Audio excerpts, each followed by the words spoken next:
গাঁজাটা এক জিনিস, সিদ্ধিটা আরেক জিনিস। সিদ্ধি যারা সাধক, যারা নিরিবিলি একা সেবন করে। আমি পানির উপরে ঘন্টার পর ঘন্টা শুয়ে থাকতে পারি, এমনকি আমি লাশের মতো, মরা লাশের মতো আমি ঘন্টার পর ঘন্টা পানির উপরে পড়ে থাকতে পারি। প্রেম ভালোবাসায় এটা আমার জীবনে কখনোই আসেনি।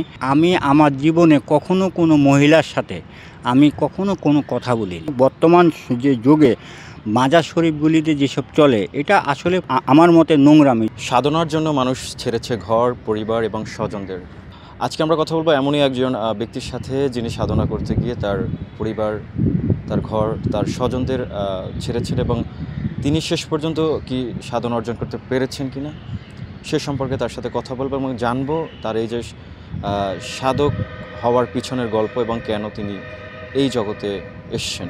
আপনি আসলে কি শিখেছেন বা কেন এই লাইনে আপনার আশা? দেখেন, আমি ছোটোবেলা থেকে অলি আল্লাহর প্রতি আসক্ত ছিলাম। তো উলিয়ার জীবন কাহিনী, তাসকিরাতুল আউলিয়া, তাসকিরাতুল আম্বিয়া এবং নবী রাসূল গাউস কুতুবের জীবনে আমি পড়েছি। তো তাতে দেখেছি যে তাদেরকে সাধনা করতে গেলে, আল্লাহ প্রাপ্ত হতে গেলে তাকে সর্বকিছু, দুনিয়ার সর্বকিছু ছেড়ে তাকে এক আল্লাহর ধ্যান খেয়ালে তাকে থাকতে হয়। তো আমি এই কারণে আমি ছোটোবেলা থেকে অলি আল্লাহর প্রতি আসক্ত ছিলাম। আমি 1995 সাল থেকে আমি আমার বাড়িঘর সব কিছুকে ত্যাগ করে দিয়ে আমি ধরেন যে দিল্লি, আজমির, বোম্বে, আসাম, নেপাল, ভুটান, বিভিন্ন দেশ বিদেশ আমি সফর করেছি এবং বাস্তবতা জীবন অবলম্বন করার জন্য আমি চেষ্টা করেছি। তো আমি তাসকিরাতে, যেমন আমি পানিতে ভাসার আসনটা, যেটা আপনি দেখবেন বা দেখছেন, তো আমি তাসকিরাতুল আউলিয়াতে পড়েছি। হযরত শাহজালাল বাবা, শাহপরাণ বাবা, এনারা 360 জন আউলিয়াকে নিয়ে তারা পদ্মা নদীর উপরে জায়নামাজ বিছিয়ে তারা আসন দিয়ে বাংলাদেশে প্রবেশ করেছে। তাহলে ইনারা কি করে পানির উপর দিয়ে তারা ভেসে আসছেন, এটা আমার একটা চিন্তার বিষয় হয়ে যায়। এবং পরবর্তীতে যখন আমি দেশ বিদেশ ঘুরতে লাগি, তখন আমি হযরত শেখ মোহাম্মদ তেজারউদ্দিন আউলিয়া, যিনি আমার শিক্ষাগুরু ছিলেন, তিনিও পানির উপরে আসন দিয়ে ভাসতে পারত, এবং ওনার কাছ থেকে আমি এই ধ্যান সাধনাটা আমি ওনার কাছ থেকে রপ্ত করি এবং উনি আমাকে এই ধ্যান সাধনাটা শিখিয়ে যান। তো পরবর্তীতে আমি বিভিন্ন দেশ বিদেশ, আমি এমনি ডাঙ্গার উপরে পদ্ম আসন করতাম, কিন্তু আমি পানির উপরে আসন দিয়ে ভাষাটা, এটা আমার একটা স্বপ্নের মতো ছিল। তো বাস্তবিক আমি যখন ভারতবর্ষ সফরে থাকি, তখন আমি হযরত দাতা মেহবুব শাহ ওলি রহমতুল্লাহ আলাইহির দরবারে এক সাধককে আমি একদিন সকালবেলা পানির উপরে আসন দিয়ে ভাষা দেখেছিলাম। তো ভাষা দেখার পরে আমি তাকে কিন্তু তার ভাষাটাই দেখেছি, কিন্তু আমি তার সাথে কোনো কথা বলিনি বা কিভাবে তিনি এটা সংগঠিত করেছে ওটাও আমি জিজ্ঞেস করিনি। পরবর্তীতে আমি আমার বিবেককে দিয়ে চিন্তা করলাম যে পানির উপরে তো এটা বাতাসের খেলা ছাড়া কোনো কিছু না, তাছাড়া কারো দ্বারা সম্ভব না। আর আমার ভিতরে কোন জিনিসটা কাজ করছে, সেটা আমি এবং আল্লাহ ছাড়া তো কেউ ভালোভাবে বলতে পারবে না। তখন আমি নিজে যখন করলাম যে আমার ভিতরে যদি বাতাসের সাধনা থেকে থাকে, তাহলে আমি কেন পারবো না। তারপরে আমি ভারতবর্ষটা দেখে আমি রাজশাহীতে ইউনিভার্সিটির অনেক পরিত্যক্ত পুকুর আছে, সেই পরিত্যক্ত পুকুরে আমি এটাকে অভ্যাস করার চেষ্টা করলাম। তো প্রথম 2-3 বার আমার নাকে মুখে কানে পানি ঢুকে গেছিলো, আমি ব্যালেন্স পাচ্ছিলাম না। তারপরে তৃতীয়বার দেখলাম যে আমি আমার পানির উপরে আমি স্থিরভাবে আমি ব্যালেন্স পেয়েছি। আমি পানির উপরে ঘন্টার পর ঘন্টা শুয়ে থাকতে পারি, এমনকি আমি লাশের মতো, মরা লাশের মতো আমি ঘন্টার পর ঘন্টা পানির উপরে পড়ে থাকতে পারি। যেটা আপনি পদ্ম আসনে বসে থাকাটা সেটা আমি বুক পর্যন্ত পারি, আর নিচের অংশটা পানির উপরে থাকবে। এটা সুইমিং পুল হলে, পরিষ্কার পানি হলে সেটাতে বোঝা যাবে যে আমি পানির উপরে, শূন্যের উপরে কিভাবে আমি পানির উপরে ভাসছি। তো ঘোলা পানি হলে ওটা কেউ দেখতে পাবে না বা বুঝতে পারবে না।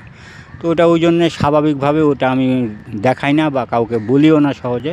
আমার বাবা মা, ভাই বোন সবাই থাকতেই আমি বাড়িঘর ছেড়েছি।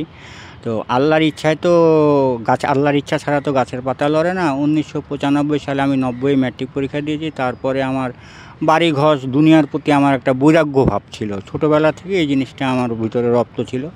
তো আমি 1995 সাল থেকে বাড়িঘর ত্যাগ করে দিয়ে আমি বিভিন্ন দেশ বিদেশ, বিভিন্ন সফরে আমি থাকতে থাকি। আমি দীর্ঘ 30 বছর, 1995 সালের পরে থেকে আমি আজ আমার জীবনে কোনো দিন আমি আমার বাড়িতে এক গ্লাস পানিও খাইনি বা আমি আমার কোনো দিন পিছু পাও হইনি।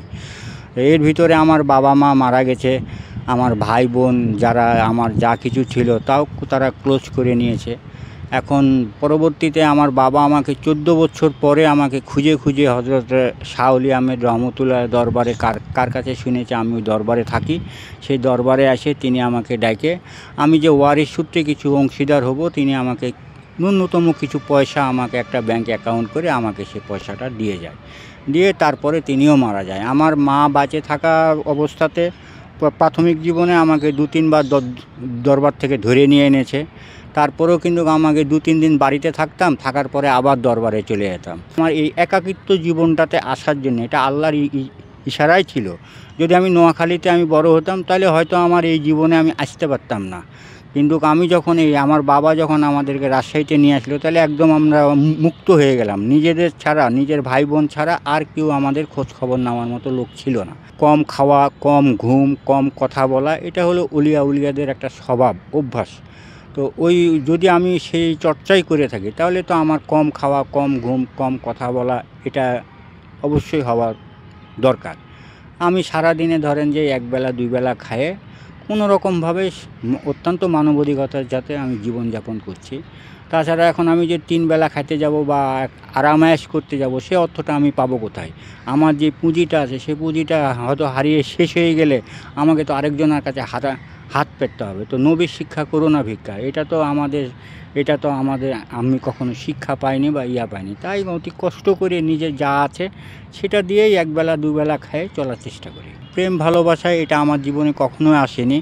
আমি দীর্ঘ 30 বছর জীবনে আমি আমার এক পীর বোন ছাড়া, যাকে নিয়ে আমি বিপদের ভিতরে আমাকে যে মেয়েটা ফেলেছে, সে মেয়েটা ছাড়া আমি আমার জীবনে কখনো কোনো মহিলার সাথে আমি কখনো কোনো কথা বলিনি। আমার মহিলাদের সাথে আমার কথা বলাটাই কীরকম আমার একটা বিরক্তিকর অসন্তুষ্ট বোধ মনে হয়। তা আমি এটা আমার দ্বারা সম্ভব হয়নি। বিয়ে করাটা ফরজ, ইসলাম বলছে বিয়ে করাটা ওয়াজিব। আমাদের মৌলবি মাওলানারা সাহেবরা এটা উল্টাভাবে বলে, কারণ উনারাও যেহেতু সংসার করেছে, বিয়ে করেছে, দুনিয়ার মায়াজালে তারা ব্যস্ত পড়ে আছে। তাই এখন তারা যদি বলে যে না, বিয়ে না করলেও চলবে, বিয়ে করা ওয়াজিব, তাহলে তাদের পিছের মুসল্লিরা তাদেরকে তো ধরে ফেলবে। তাহলে সেই কারণে তারা ফরজ বলে। এবং বিয়ে করাটা ফরজ কার জন্যে? যার ইচ্ছা, শক্তি, সামর্থ্য এই 3টা আছে, তার জন্য ইসলাম বলছে বিয়ে করাটা ফরজ। আর না হলে বিয়ে করাটা ওয়াজিব। যদি করেন আপনি তাও ভালো, না করতে পারলে আরও ভালো। যখন আপনি সংসারে জগতে একটা বিয়ে করে ফেললেন, তাহলে আপনি একটা মায়ার জালে আটকে গেলেন। তখন আপনি আল্লাহ রাসূল ধ্যান খেয়াল, আপনার সাধনা করার মতো সময় সুযোগ আপনি আর বাইর করে নিতে পারবেন না। তো এই কারণে উলিয়া গাউস কুতুব, বড় বড় যারা বুজরুগ ব্যক্তি ছিলেন, তারা কখনোই বিয়ে শাদী করেনি বা বিয়ে শাদীর প্রতি তাদের কোনো চিন্তা চেতনাও ছিল না। আর একটা কথা বলেছেন যে একটা দৈহিক শক্তির, যে দৈহিক একটা চাওয়া পাওয়া, যেটা, তো এটা আসে আপনার এক রকমভাবে খাদ্য থেকে। যেমন আমি দীর্ঘ 12 বছর আমি আদা, রসুন, পেঁয়াজ, মাছ, মাংস, ডিম আমি খাইনি যুবক বয়সে। এটা আমার শিক্ষাগুরুই আমাকে শিখিয়েছেন। তো এই যে আমি যদি মাছ মাংস খাই, আমি যদি গরম আদা, রসুন, পেঁয়াজ খাই, এসব জিনিসগুলি হলো গরম, তাহলে আমার শরীরে একটা গরম অটোমেটিক পয়দা হবে। আর আমি যদি শাক সবজি ডাল ভাতের ভিতরে লিপ্ত থাকি, তাহলে আমার শরীরের ভিতরে যদি গরম না ঢুকে, তাহলে আমার শরীর কখনো উত্তেজিত হবে না বা আমার শরীর কখনো গরম হবে না।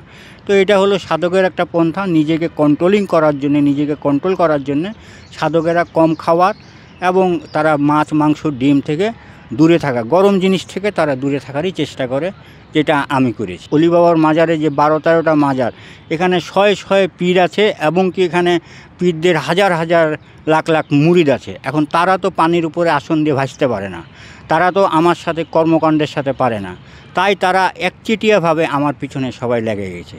তাছাড়া তো আমি তো কারো পাকা ধানে মই দিইনি।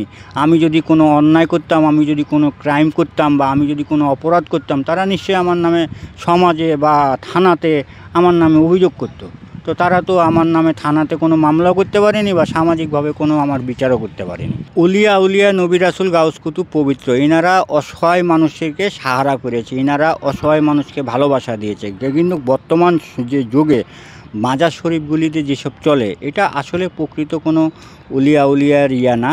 এটা ধরেন যে আমার মতে নোংরামি। যদি নোংরামি না হতো, তাহলে ধরেন যে একটা জায়গাতে আপনার এই 12-13টা মাজার বানিয়ে তারা মাজারে ব্যবসা করছে, দান বাক্স বসিয়ে দিচ্ছে, দান বাক্স বসিয়ে দিয়ে তারা প্রতি মাসে, যেখানে একটা মাজার থাকলে একটা ওরস হতো, তাহলে 12টা মাজার হলে প্রতি মাসে মাসে একটা করে ওরস হতে হবে। তাহলে এই ওরসে তারা কি করে, তারা সমাজের প্রভাবশালী মানুষকে প্রতারিত করছে এবং অসহায় মানুষগুলিকে যখন ব্যবহার করতে না পারছে তখন তাদেরকে বিতাড়িত করে দিচ্ছে।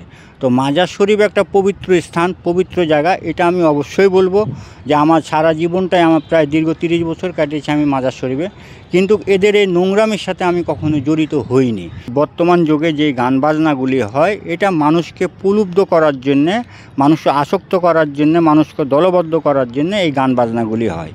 অলিয়া উলিয়াদের দরবারে যেরকম আমি ইন্ডিয়াতেও দেখে আসছি, ওখানে শামা কাওয়ালি হয়, যা শামা কাওয়ালি অর্থাৎ অলিয়া উলিয়া নবী রাসূলদের পায়গাম্বারদের জীবনী নিয়ে আলোচনা করা হয় বা গান করা হয়। কিন্তু আমাদের এই বাংলাদেশে আমি যে দেখলাম এখানে নাচানাচি, গানাগানি, হুড়াহুড়ি, এটা আসলে এটা ধর্ম হিসাবে বলেন, আর অলিয়া উলিয়ারা কখনো এটার পক্ষপাতী ছিল না। অলিয়া উলিয়ারা ধ্যান সাধনাকারী, তারা এসব গান বাজনা নিয়ে, আমি যদি বাতাসের সাধক হই তাহলে আমার ভিতরে 21,600 বার 24 ঘন্টার ভিতরে আমার বাতাসটা, দমটা যাতায়াত করছে, তাহলে আমি 21,600 বারের সাথে আমি তাল মিলাবো না আমি গান বাজনা করে আমি সময় কাটাবো। সিদ্ধি যারা বাতাসের সাধনা করে, যেমন আমি কিন্তু অতীতে আমি সিদ্ধি সেবন করতাম। তো ওই সিদ্ধি সেবন করতাম কেন, আমার যে আমার বাতাসটা আমার ভিতরে কিভাবে যাতায়াত করছে, কখন আমার ডান নাকটা ক্লিয়ার হচ্ছে, কখন আমার বাম নাকটা ক্লিয়ার হচ্ছে, আমার ভিতর থেকে আমার যে বাতাসটাকে আমি যতক্ষণ পর্যন্ত নিয়ন্ত্রণে রাখবো, ওই বাতাসটাই আমাকে আলামত দিয়ে দিবে যে আমার এই পৃথিবী থেকে যাওয়ার সময় হয়ে গেছে। তো একজন সাধক সাধনা করতে গেলে সে ওটা ব্যবহার করে, ওটা তার প্রয়োজন হয়। যে বাতাসে সাধনা করতে গেলে তার দমের সাধনা লাগে। কিন্তু এরকমই যে 10 জন মিলে হুইহাট্টা করে যে গাঁজা খাওয়া, গাঁজাটা এক জিনিস, সিদ্ধিটা আরেক জিনিস। সিদ্ধি যারা সাধক, যারা নিরিবিলি একা সেবন করে, আমার দমে দমে আমি আল্লাহর জিকির, তাহলে আমি যদি দমের সাথে আমার জিকিরের সাথে যদি আমি নিতে পারি, সেটা আমার জন্যে আমি মনে করি যে এটা অন্যায় কিছু না বা পাপ কিছু না। একটা সাইলেন্সারের ধোঁয়া দেখেই কিন্তু একটা ভালো মিস্ত্রি বলতে পারে যে ইঞ্জিনের বয়স হয়েছে বা ইঞ্জিনটা খারাপ হয়ে গেছে। তো তদ্রূপ একজন সাধক, প্রকৃত যদি সাধক হয়, আল্লাহ যদি সাধক হয়, তাহলে তার কাছেও সেই জিনিসটা তার নজরে চলে আসে, তার ভিতরে ওই জ্ঞানটা চলে আসে। বুঝতে পারছেন? তো আমার বিশ্বাস যে আমি মারা যাওয়ার আগে আমার তো কোনো শুভাকাঙ্ক্ষী নাই, তারপরও আমার আশেপাশে যারা থাকবে তাদেরকে অন্ততপক্ষে আমি আলামত দিয়ে যেতে পারবো যে আমার যাওয়ার সময় হয়ে গেছে। দর্শক দেখছিলেন যে সাধক নুরুজ্জামান মিলন, তিনি কিন্তু পানির উপরে কিভাবে ভেসে থাকতে পারেন এবং তিনি কিন্তু পানির উপরে যে ভেসে থাকাটা তার কিন্তু দীর্ঘ সময় ধরে থাকতে পারেন বলে দাবি করছেন তিনি। দর্শক এভাবেই বিভিন্ন ধরনের ঘটনা নিয়ে আপনাদের সাথে যুক্ত থাকবো আমি নাইমুল ইসলাম নাইম। জয় জয় দিন, ঢাকা।